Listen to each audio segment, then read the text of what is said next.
It is 3 o'clock in the morning, and your brain has just convened a high-stakes courtroom session, and you are the only defendant. You are completely exhausted. Your body is begging for sleep. Yet, you lie awake, trapped in an endless, torturous loop of hyperanalysis.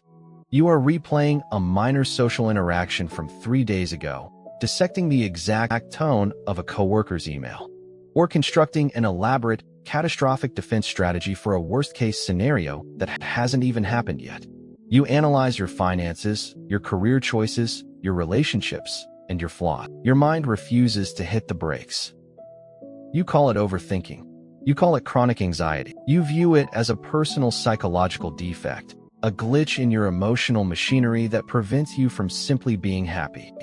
But what if I told you that this agonizing midnight loop, this nonstop, hypervigilant simulation of disaster, is not a glitch at all? What if, in reality, your brain is performing exactly the way it was engineered to perform?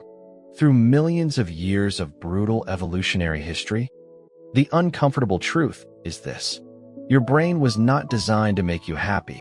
It was designed to keep you alive. We are walking through a highly cushioned, hyper-secure modern world with a nervous system that was forged in an absolute theater of terror. And until you understand the evolutionary blueprint of your anxiety, you will always be a prisoner to the cuckoo clock, inside your own head. To understand why your brain is addicted to worst-case scenarios, we have to travel back 100,000 years to the Pleistocene wilderness. Imagine two ancient humans walking through the tall, golden grass of the African savanna. Let's call the first one the optimist and the second one the paranoid. Suddenly, there is a faint, brief rustle in the bushes 20 feet ahead of them.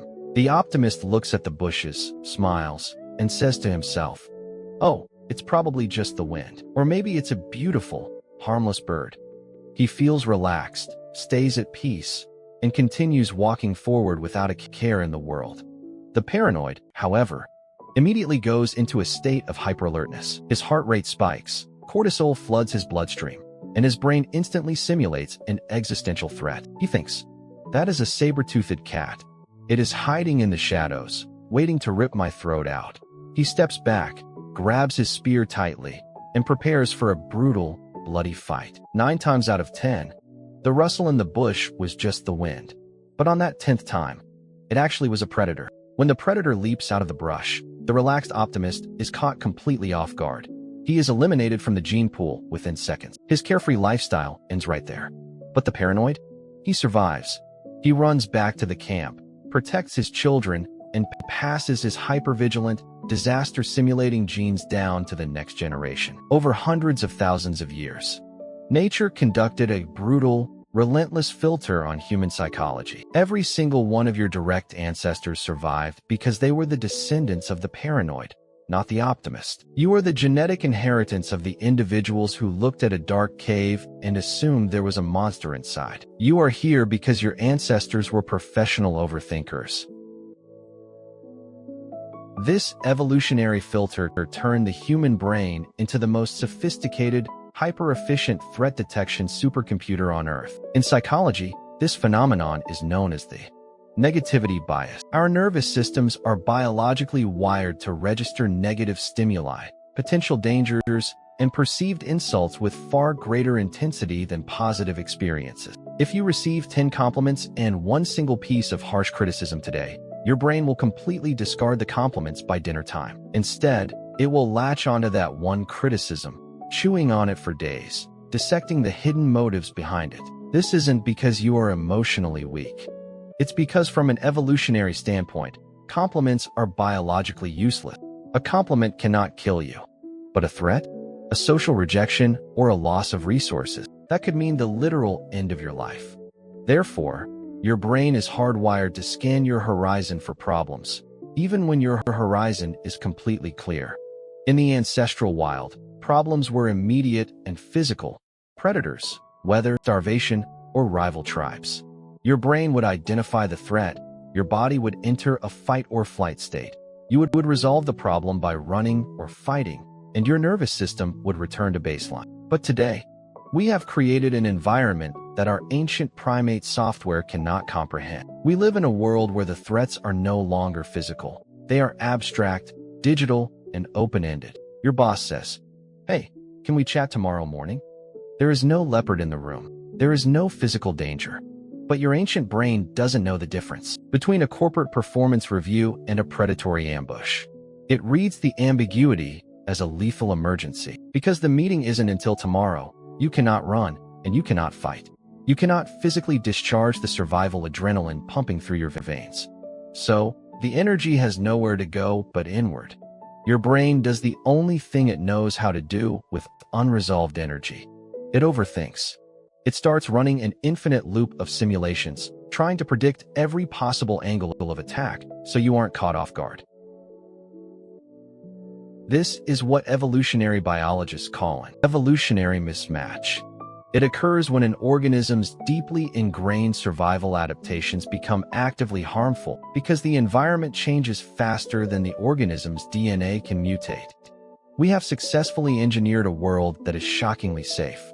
We don't have to scan the sky for eagles or guard our campfires against wolves. But our brains still possess the exact same quota for threat detection that they had during the Ice Age. If you don't give your brain a real, physical problem to solve, like tracking an animal or building a shelter, it will automatically invent problems out of thin air to satisfy its evolutionary programming. It will take a minor comment from your friend, a slow text response from your partner, or an awkward moment at a party, and inflate it into a full-scale existential crisis. We are drowning in an epidemic of overthinking because we are trying to run a Pleistocene survival program inside a modern concrete cage. We have optimized our physical comfort, but we have weaponized our minds against ourselves. So, how do we break out of this midnight courtroom? How do we stop the supercomputer from running ourselves into exhaustion? The answer is not to fight your thoughts. The answer is not to feel guilty or believe that you are psychologically broken. When you try to force yourself to stop overthinking, you are actually adding another layer of anxiety onto an already overloaded system. You are overthinking about your overthinking. Instead, you need to practice a radical shift in perspective. You need to look at your anxious thoughts through the lens of deep gratitude and evolutionary understanding. The next time your brain wakes you up at 3 a.m. to simulate a catastrophic failure, don't get angry. Take a slow, deep breath, look inward, and speak to your mind like an old, overprotective friend. Say to yourself, "Thank you. I know you were just trying to keep me alive. I know you are scanning the bushes for tigers because you want to protect me. But right now, I am safe. The doors are locked. There are no monsters in the room. You can stand down." You cannot delete 300,000 years of evolutionary programming with a simple act of willpower. But you can change your relationship to it. You can recognize that your capacity to overthink is not a weakness. It is the literal reason your bloodline survived through ice, famine, and predators to bring you into existence today.